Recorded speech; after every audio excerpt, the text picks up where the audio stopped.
Somebody has to clean it up. When the police leave and the ambulance is gone, and the worst thing that ever happened in that room is over, somebody has to walk in and make it like it never happened. Almost nobody knows this job exists. Fewer still could do it. It doesn't start with blood. It starts in a classroom, learning about bloodborne pathogens, OSHA regulations, and how a single mistake can infect you for life. Then they zip you into a full hazmat suit and a respirator for the first time, and it feels like a costume until you're standing at a door with tape across it and it stops being a costume. The first thing that hits you isn't what you see. It's the smell. Nobody can prepare you for it, and no mask fully stops it. You get down on your hands and knees with chemicals and a brush, and you scrub a stain out of a carpet that a family will walk on again someday.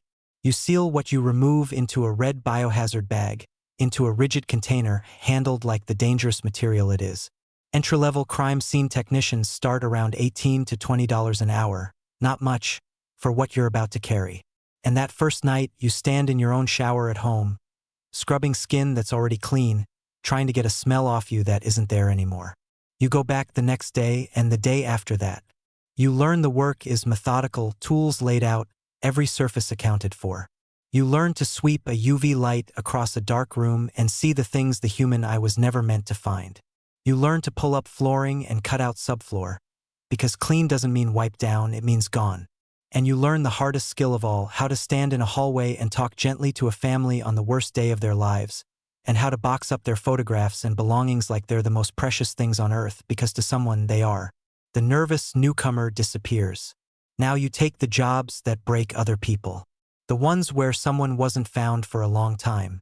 Hoarding houses packed to the ceiling, where you haul out bag after bag for days. Sealed rooms with plastic sheeting and air scrubbers running. Containment built from scratch.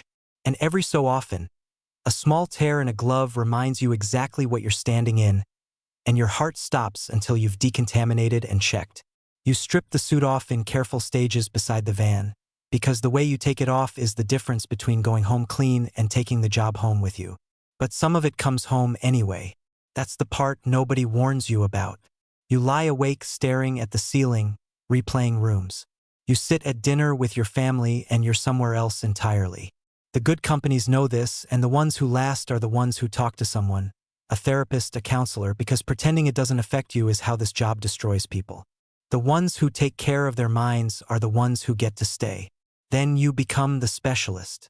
You run ozone generators and industrial air machines to erase odor from a room until there's no trace left. And you experience the strangest reward this job offers. Standing in a room that was a nightmare a week ago, now spotless, repainted, sunlight coming through the window, and you handing the keys back to a family who can finally move forward. Nobody else on earth could have given them that.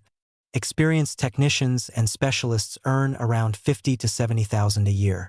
Prove you can handle anything and you become the crew lead. Now you direct the younger technicians, you train the new hires how to seal a suit the way someone once trained you, and you run the big jobs, the multi-day scenes, the industrial sites, the calls that come at 3 in the morning. Because this work doesn't keep business hours. Death doesn't schedule itself. Crew leads and supervisors clear $70,000 to $90,000 a year, plus the weight of being the one everyone looks to when it gets hard. And at the top, you stop working for someone else and build your own company. You buy your first van. You drown in licensing, insurance, and equipment costs, betting everything that the calls will come. And they do, because they always do. You shake hands with insurance adjusters, you win the contracts, and one van becomes 3, becomes a fleet, becomes a team in matching uniforms who look to you. A single large biohazard remediation job can bill anywhere from $10,000 to $25,000, and an established owner can clear well over $200,000 a year running the business. But no matter how big it gets, the work never really leaves you. You still sit alone in the van some nights before you drive home. And when a young technician climbs out shaken after their first bad scene, you're the one who sits on the back bumper with them in the dark, because you remember exactly what that felt like. Trainee, technician, specialist, crew lead, owner. From $18 an hour to a business worth hundreds of thousands. Every dollar earned in rooms the rest of the world refuses to look at. It's one of the most important jobs almost nobody will ever thank you for. Which level surprised you the most? Comment below, subscribe, and join us for the next episode of Every Level.